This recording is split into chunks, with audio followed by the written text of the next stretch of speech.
मेड़ता में जब ब्याह हुआ मेवाड़ में, तो मीराबाई जिस कक्ष में रहती थी ना राजभवन में, उस कक्ष से बहुत नीचे धरती थी। राजकुमारी हैं, वहां की रानी हैं, तो ऊपर रहती थी बढ़िया महल में। तो जिस तरफ मीराबाई का कक्ष था वहां की तरफ संतों के नीचे जमावड़े बैठे रहते थे और एक टक उस खिड़की की ओर देखते थे जो मीराबाई का कक्ष था। तो एक बार वहां के लोगों ने जाकर के पूछा संतों से कि आपको मीराबाई को देखने से क्या प्राप्त होता है? तो वे सब संत कहते थे कि अनेक वर्षों तक साधन करने के बाद, अनेक वर्षों तक गंगा स्नान करने के बाद, खूब माला जपने के बाद, कहां तक कहें वृंदावन जाने के बाद भी कई बार वैसी ठाकुर जी की स्मृति नहीं होती जैसी केवल एक बार मीराबाई को देखने मात्र से हो जाती है। मीराबाई का रूप दिखते ही हमको ऐसा लगता है कि श्याम सुंदर खेलते हुए हमारे चित्त में आ गए हों, ऐसा उनका स्वरूप था। सौंदर्य अद्भुत है, मीराबाई बहुत सुंदर थी, लेकिन उनका सौंदर्य जैसे आज समाज का सौंदर्य या हम किसी पुरुष का या किसी स्त्री का सौंदर्य सामने वाले के चित्त में क्या प्रकट करता है? सांसारिक भावना प्रकट करता है। पर मीराबाई का सौंदर्य ऐसा नहीं। मीराबाई का सौंदर्य श्री कृष्ण को प्रकट करता है। मीराबाई का सौंदर्य श्री वृंदावन के प्रति प्रेम प्रकट करता है। मीराबाई का सौंदर्य श्री यमुना जी के प्रति भाव प्रकट करता है।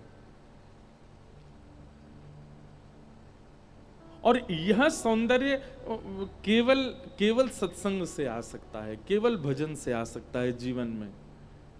फिर आपका कॉम्प्लेक्शन कैसा है, आपकी आंखें कितनी छोटी हैं, आपके बाल कैसे हैं, उससे कोई फर्क नहीं पड़ता। आपका शरीर मोटा है, पतला है, ऊंचा है, छोटा है, आप जैसे भी हो, आपकी उपस्थिति आपके भजन से, आपके रोम रोम से झलकने लगती है, सामने वाले के हृदय पर वह प्रभाव डालने लगती है।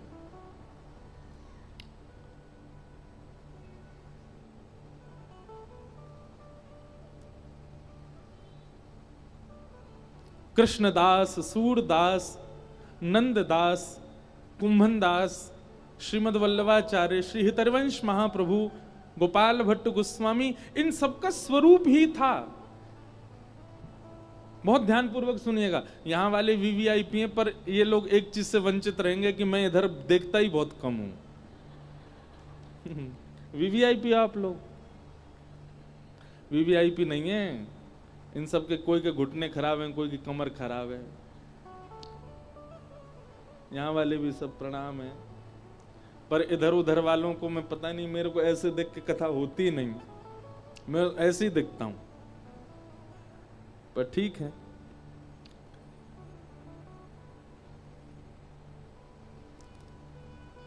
आपका साधन, आपका भजन, आपका सत्संग आपके अंग अंग से परिलक्षित होता है। एक भक्त जब उद्देश्य शुद्ध रख के भजन करता है ना, तो उसका ऑरा होता है, उसका एक वातावरण होता है। वो जहां जाता है, जहां उपस्थित होता है, जहां बैठ जाता है, जिस गली से निकल जाता है, वहां सब पवित्र होते चले जाते हैं। एक भाव मैं कभी कभी कथा में गाया करता हूं, कृष्ण कहने से तर जाएगा, पार भव से उतर जाएगा, कृष्ण कहने से तर जाएगा, पार भव से उतर जाएगा। बहुत सुंदर भाव है। बड़ी मुश्किल से नर तन मिला, बड़ी मुश्किल से नर तन मिला, क्या पता फिर किधर जाएगा, क्या पता फिर किधर जाएगा। सबसे ज्यादा इस संसार में मुश्किल क्या है पता है आपको? मानव देह प्राप्त होना।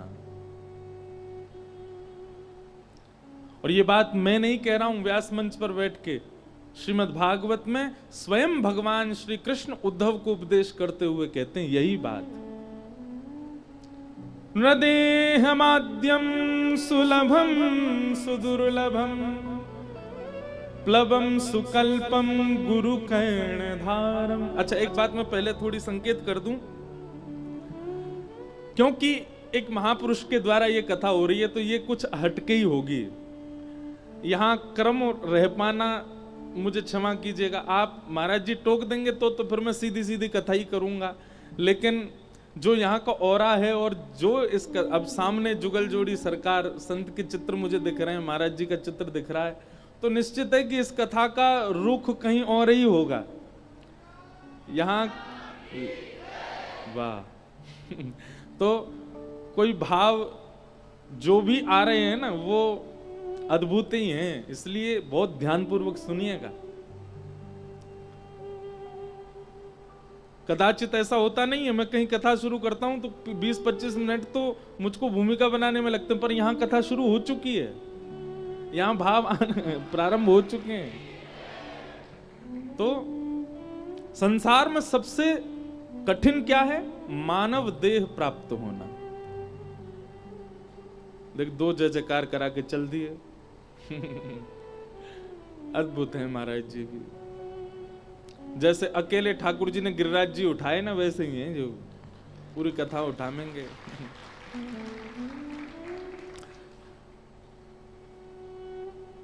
भगवान कहते हैं उद्धव, मैंने मानव के ऊपर सबसे पहली कृपा क्या की, सबसे बड़ी कृपा क्या की? इधर देखो सब लोग, कि उसको मानव बनाया। हम आप मानव देह में हैं, इसलिए हमको बहुत सरल लगता है, बहुत सहज लगता है, परंतु कभी ध्यान पूर्वक गैर मानव जीवों को देखा कीजिए, उनका जीवन देखा कीजिए कैसा होता है, उनकी स्थिति देखा कीजिए कैसी होती है। ऐसे ऐसे जीव जंतु भी होते हैं जिनका अस्तित्व ही नहीं जानते हम लोग, वह भी जीवित रहते हैं इस पृथ्वी पर। ना जाने कौन से कर्म के प्रारब्ध से, कौन से कर्म के वजह से वे किस योनि में पड़े हैं, कुछ नहीं पता। बहुत प्रार्थनाएं करने के बाद, बहुत परिश्रम करने के बाद, बहुत याचनाएं करने के बाद प्रभु हमको मानव बनाते हैं। बहुत वादे किए हमने ठाकुर जी से, तब जाकर के ठाकुर जी हमको मानव बनाते हैं। नृदेह माध्यम सुलभम सुदुर्लभम, मैंने व्यक्ति को मानव शरीर दिया उद्धव, ये मेरी सबसे पहली कृपा है उसके ऊपर। और दूसरी कृपा क्या है? बहुत ध्यानपूर्वक सुनना।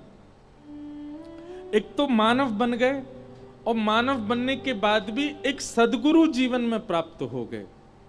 भगवान कहते हैं मेरी दूसरी कृपा। सदगुरु मिल जाने का मतलब दीक्षा हो जाना ही नहीं होता। सदगुरु मिल जाने का मतलब एक सदराह दिखाने वाला मिल जाए। गोस्वामी तुलसीदास जी को हम में से किसी ने भी नहीं देखा, लेकिन गोस्वामी तुलसीदास जी के प्रवचन, गोस्वामी तुलसीदास जी के भाव आज भी हमको राह दिखा रहे हैं। सूरदास जी को हमने नहीं देखा, हितरवंश महाप्रभु का साक्षात दर्शन हमने नहीं किया, गोपाल भट्ट गोस्वामी जी को प्रत्यक्ष नहीं देखा, पर उनके बताए गए राह हम सब पालन कर रहे हैं। तो वे सदगुरु हैं हमारे, वे सदगुरु हैं। तो गुरु का मतलब केवल दीक्षा दे देने वाला नहीं होता, दिशा देने वाला होता है। भगवान कहते हैं कि पहला तो मैंने तुमको मानव बनाया, ये मेरी सबसे पहली कृपा, और दूसरा तुम्हें गुरु की वाणी पर विश्वास होने लग जाए, ये मेरी दूसरी कृपा है। यह भी भगवत कृपा से ही होता है कि आपको किसी सद व्यक्ति की बातें अच्छी लगने लग जाएं, आपको किसी के सद्भाव इतने अच्छे लगने लग जाएं कि आप उनका पालन करने लगो बिना किसी के रोक टोक के।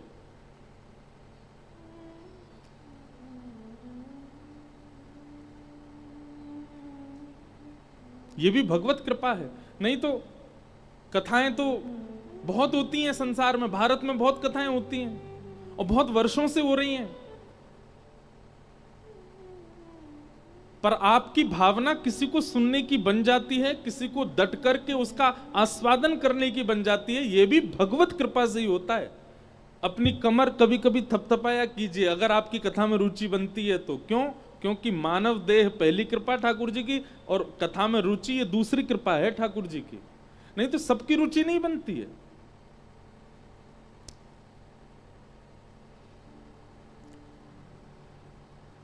भगवान कहते हैं उद्धव, पहली कृपा मैंने मानव बनाया, दूसरी कृपा मैंने सदगुरु और सदराह दिखाने वाले सदग्रंथ दिए और उनका वो पालन करने लगा। और तीसरी कृपा, मयानुकूलेन नभस्वतेरितम पुमान भवाब्धिम न तरेत्स आत्मा। भगवान कहते हैं इन दो के पश्चात वह मेरा भजन करने लग जाए, मेरी प्राप्ति के लिए यत्न करने लग जाए। आप सबको आवाज आ रही है हमारी? ज्यादा गूंज तो नहीं रही है?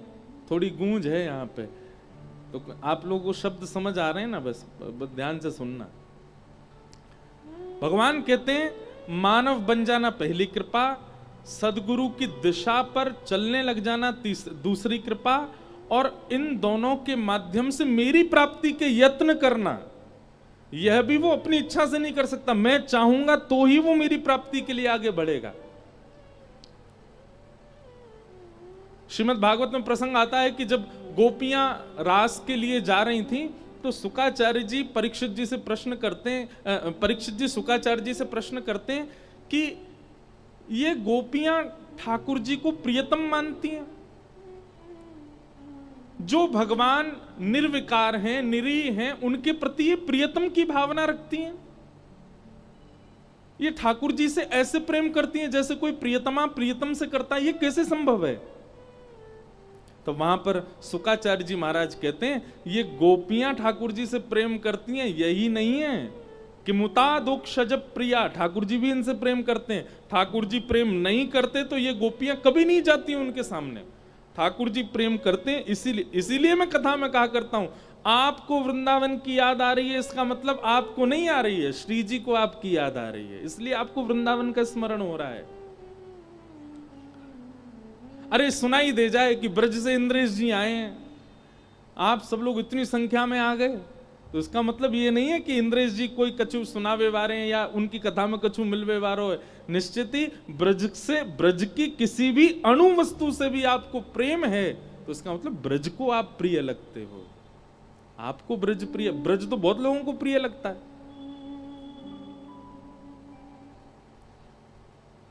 कहने का अभिप्राय, आपके चित्त में किंचित भी प्रेम ठाकुर जी के प्रति, ठाकुर जी से मिलने का आप यत्न बना रहे हो, ठाकुर जी का हो जाऊं मैं, इसका यत्न यदि आप कर रहे हो तो इसका मतलब यह है यह भी ठाकुर जी चाहते हैं।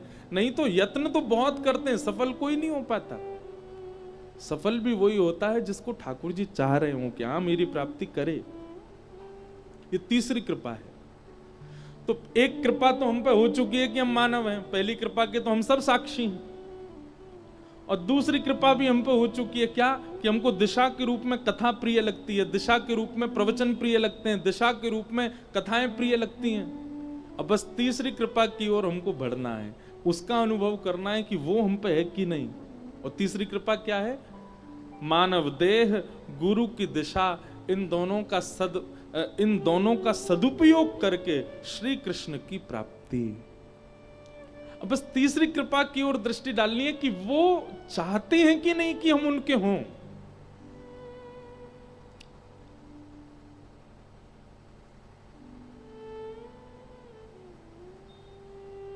तो भैया ये बहुत बड़ी कृपा है ठाकुर जी की कि मानव देह मिलने के बाद भी, स्वस्थ इंद्रियां मिलने के बाद भी, सर्वगुण संपन्न होने के बाद भी हम ठाकुर जी की भक्ति में लगे हैं, ठाकुर जी के भाव में लगे हैं। बड़ी मुश्किल से नर्तन मिला, बड़ी मुश्किल से नर्तन मिला, क्या पता फिर किधर जाएगा, क्या पता फिर किधर जाएगा।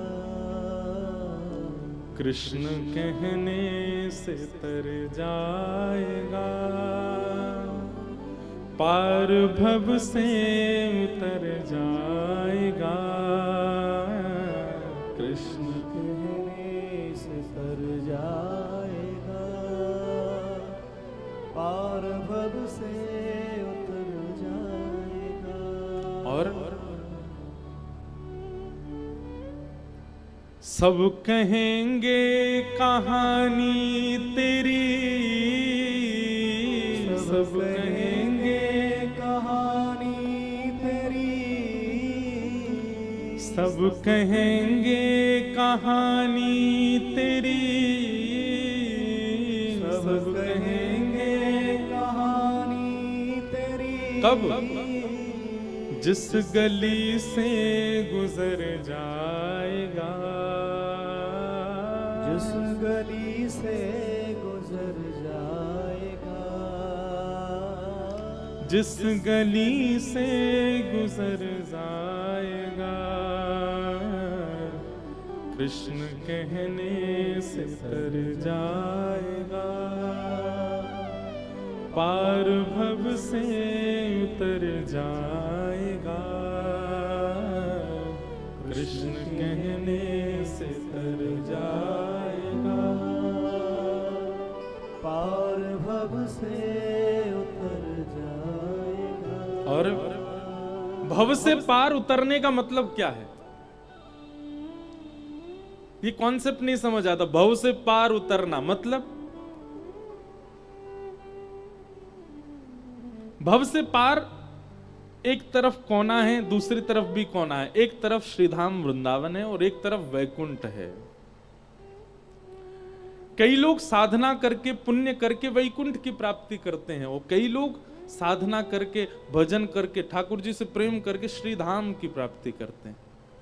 और ये बात मैं पहले ही कह दूं, वृंदावन को भजने वाले और वृंदावन चंद के उपासक, वे लोग वैकुंठ नहीं जाते तो क्या होता है?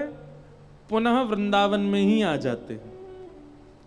वो दिव्य रूप धारण करके, या तो उनकी इच्छा होगी या ठाकुर जी की इच्छा होगी तो जन्म वृंदावन में हो जाएगा, या फिर वो कोई दिव्य रूप धारण करके निज वृंदावन का दर्शन करेंगे। स्वामी श्री हरदास जी महाराज, श्री हितरवंश महाप्रभु, हमारे सूरदास जी, कुंभन दास जी, गोविंद दास, ये लोग कहीं हैं नहीं, ये वृंदावन में ही हैं। आज भी वहीं रहते हैं, आज भी वहीं दिव्य रूप धारण करके नित्य ठाकुर जी का दर्शन करते हैं, नित्य ठाकुर जी को लाड़ लड़ाते हैं। हमें भी उसी श्रृंखला तक जाना है, हमें भी उसी भाव में जाना है, और उसके लिए स्वयं को ऐसा बनाना है कि वृंदावन हमें स्वीकार करे। जैसे कहीं किसी को जॉब करनी हो तो उसको अपना रिज्यूम तैयार करना पड़ता है ना। मैंने इतना एक्सपीरियंस किया, मैंने ये पढ़ाई की, मैं इतना, मेरे को एक्सपीरियंस है, मैं इतना सब कुछ यहाँ काम कर चुका हूँ, ये सब देख करके अच्छी कंपनी आपको जॉब देती है। ऐसे ही वृंदावन के लिए भी एक रिज्यूम तैयार करो। वृंदावन के प्रिय बनने के लायक जो जो साधन हो सके उन सबको करने का प्रयास करो। हरिराम व्यास जी का एक बहुत, हरिराम व्यास जी के जितने भी पद ले लो, अभी 3 दिन पहले श्री हरिराम व्यास जी की सुंदर उत्सव था, उनके जितने पद आप ले लीजिए, सारे पद श्री वृंदावन के लिए ही हैं। हरिराम व्यास जी कहते हैं, वृंदावन को भजने वाले को एक काम तो करना पड़ेगा। क्या? कठिन तो बहुत है लेकिन फिर भी सुन लो। हरिराम व्यास जी कहते हैं, कनक कूट कोटिक लगत जिए, भजिए कुंवर कन्हैया। कनक कूट कोटिक लगत जिए, भजिए कुंवर कन्हैया। आतुर वन में व्यास पुकारे,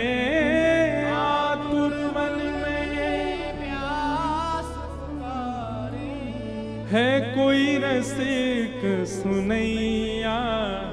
वृंदावन साचो धन भैया, वृंदावन साचो धन। अच्छा, एक बात है, हमारे वृंदावन के सप्त आचार्यों पर ठाकुर जी ने कृपा की। रूप गोस्वामी के लिए गोविंद देव बन के आए, सनातन गोस्वामी के लिए मदन मोहन रूप में पधारे, मधु पंडित के लिए गोपीनाथ, गोपाल भट्ट जी के लिए राधा रमण, हितवंश महाप्रभु के लिए श्री राधा वल्लभ, और हरिराम व्यास जी के लिए जुगल किशोर, स्वामी श्री हरदास जी के लिए श्री कुंज बिहारी। लेकिन हरिराम व्यास जी पर थोड़ी कृपा ज्यादा हुई है ठाकुर जी की। क्यों? बाकी जितने भी आचार्य हैं उन्होंने भजन किया, भजन करके ठाकुर जी को पाया, ठाकुर जी मिले सबको। लेकिन हरिराम व्यास जी ने वृंदावन को भजा, और वृंदावन को भजवे के काज कहां मिलो। मैं एक बात कथा में कहा करता हूं, श्री जी को बहुत भजोगे ना तो ठाकुर जी मिलेंगे, और ठाकुर जी को बहुत भजोगे तो श्री जी मिलेंगी। लेकिन दोनों युगल यदि चाहिए तो वृंदावन को भजन करो। श्री हरिराम व्यास जी ने वृंदावन को भजा, और इसकी कृपा हुई कि श्री हरिराम व्यास जी के यहाँ जुगल किशोर दोनों ठाकुर जी आए, किशोरी जी भी और ठाकुर जी भी, दोनों प्रकट हो गए। इसलिए वृंदावन को भजो, वृंदावन के उपासी बन जाओ। हम तो यही चाहें भैया, सबके चित्त में वही ब्रज के प्रति भाव प्रकट है जाए। और अभी ये महीना बहुत सुंदर चल रहा है, मासानाम मार्ग शीशो हम। ठाकुर जी कहते हैं ये महीना जो है 12 महीने में ये मेरा ही स्वरूप है। कार्तिक के बाद ये जो स्वरूप आया है ना मार्गशीर्ष का, ठाकुर जी ही हैं। इन 7 दिनों में खूब भज लो, खूब प्रार्थना करो, खूब वंदन करो, वृंदावन को खूब याद करेंगे हम कथा में, खूब झूम झूम करके वृंदावन के भावों को सुनेंगे, ताकि इस मार्गशीर्ष में इन सप्ताह कथा श्रवण के भाव से फलस्वरूप ये हो कि इस जन्म में तो मन में वृंदावन आ जाए और अगले जन्म में तन भी वृंदावन में आ जाए। ऐसी हमारी भावना है। मेरा तो है कि भैया मन भी तन भी दोनों वृंदावन के हैं। मेरा काम तो बन गया, मैं तो आप सबके काम के काजे आया हूं कि आप सबको भी काम बन जाए, सबन को वृंदावन प्राप्त हो, ऐसी भावना है। आज प्रथम दिवस है कथा का, और कथा का समय वैसे 2 बजे से है रोज। आज थोड़ा विलंब हुआ है, लेकिन आप लोगों की उपस्थिति यदि 1:30 बजे तक हो जाएगी तो कथा 2 बजे प्रारंभ हुआ करेगी नित्य। तो आज जितने भी लोग आए हैं, कल से आप लोग 1:30 बजे से ही आ जाओ, तो 2 बजे से कथा हो, 5:30 बजे तक हम लोग खूब भाव से कथा श्रवण करें, और उसके उपरांत फिर मंगल विश्राम हो, खूब आनंद आएगा। मन में भाव है कि ब्रज रस बहुत समय से अधूरा है, लेकिन हापुड़ के जितने भी हमारे वैष्णव जन हैं सब ब्रज के बड़े प्रेमी हैं, तो यहाँ ब्रज के भाव कहे जाएं, ब्रज की लीलाएं सुनाई जाएं। आप सब लोग बड़े भाव से पधारिएगा। आज क्योंकि भागवत जी की कथा है, इसलिए क्रम भी हम लोग बीच बीच में स्पर्श करें।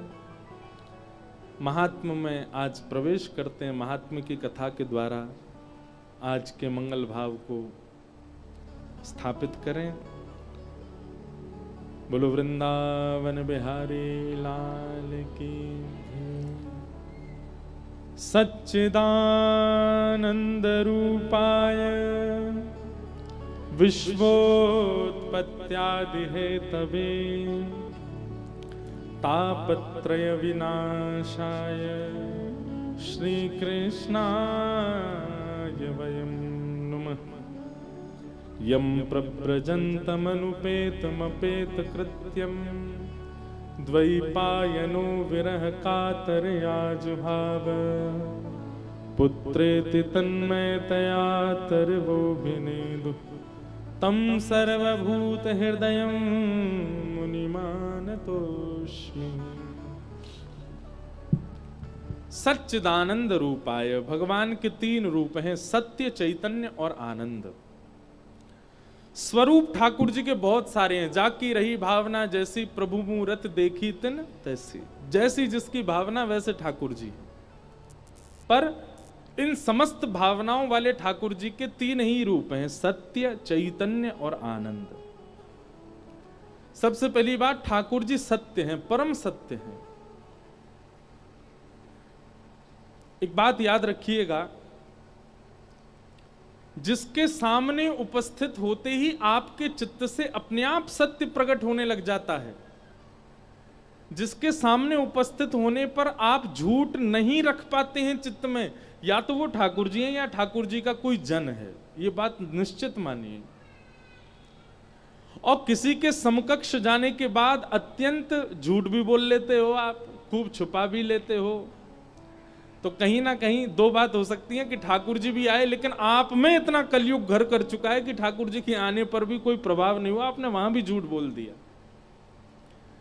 यदि किंचित भी भजन बना होगा ना जीवन में, तो ठाकुर जी की उपस्थिति या ठाकुर जी के किसी जन की उपस्थिति आपको असत्य नहीं बुलवा सकती, वहां सत्य प्रकट होगा ही होगा। अच्छा, एक और बात, कई बार हम सत्य प्रकट नहीं करते।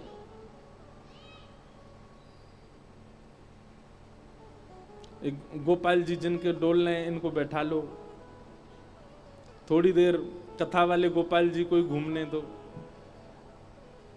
हम क्या कह रहे थे, ध्यान से सुनना। कई बार आप सत्य प्रकट नहीं करते, लेकिन आपका तन प्रकट कर देता है। जैसे किसी भगवदीय के सामने आने पर आप चाहते तो हैं कि मैं इनको अपने हृदय की बात बताऊं, पर आप नहीं बोल पाते, तो आपका तन बोलता है। क्या? आपके हस्त कमल कांपने लग जाएं, नेत्रों से अश्रु आने लग जाएं, मन व्याकुल होने लग जाए, सांसें चलने लग जाएं, धड़कनें तेज। तो इसका मतलब क्या है? दोनों बातें हैं। सामने जो बैठा है वो भगवदीय भी है, और दूसरा आपके चित्त में थोड़ा भजन जो है वो श्रेष्ठ है, इसलिए असत्य आपके भीतर रुक नहीं पा रहा है, वो उसको प्रकट करने की इच्छा कर रहा है। ये भगवान का प्रथम स्वरूप है, सत्य। जिनके सामने सत्य रुक ना पाता हो, प्रकट हो जाता हो।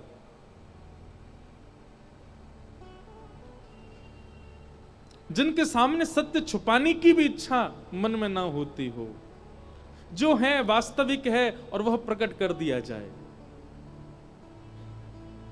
क्षमा कीजिएगा, बहुत नाम जप करने वाला, बहुत साधन करने वाला, बहुत कथाएं सुनने वाला, लेकिन सब काम करता है पर फिर भी असत्य बोलने में झिझकता नहीं है, तो कहीं ना कहीं उसके चित्त में वो भजन बाह्य है, आंतरिक नहीं, क्योंकि राक्षस स्वभाव है।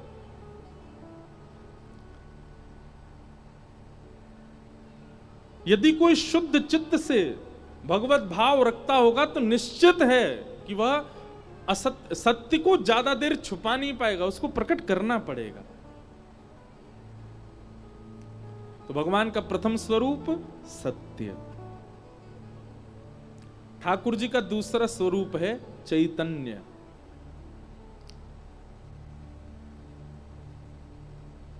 श्री हृदयवंश महाप्रभु के चरित्र में एक कथा आती है कि एक नरवाहन नाम का एक दैत्य था, मतलब राक्षस था तो वो इंसान ही, पर उसका प्रवृत्ति राक्षसों जैसी थी।